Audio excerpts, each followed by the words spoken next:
Hi everybody, Rob Carney, the Grade 8 rolling into Craik, Saskatchewan today, and Gail Skeet from the local Lions Club, the Craik Lions Club, joining us now to tell us all about Craik's project. You want to raise some money to refurbish the fairgrounds. That's right. I moved here in 2009, and the fairgrounds is kind of grown because the kids have grown up a little bit around here. But it's time to get it going again, get it to open up, get ball teams to come out. There's 4 diamonds there.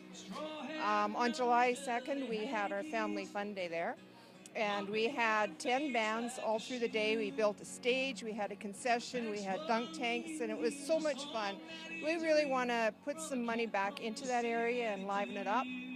Great work you and the Craik Lions Club are doing. Well, thank you so much. We love it. It's our community. We want to keep it built, keep it going, and get some interest back into that area. Tell them to vote. Vote! Please vote every day. Now you can vote all day. So just put it on a bookmark or Grade 8 and discover Moose Jaw and vote for Craik. Please, please, we need that $5,000 to help our ag building grow. Thank you very much. Thank you. From Craik, Saskatchewan on the Grade 8, I'm Rob Carney on 800 CHAB.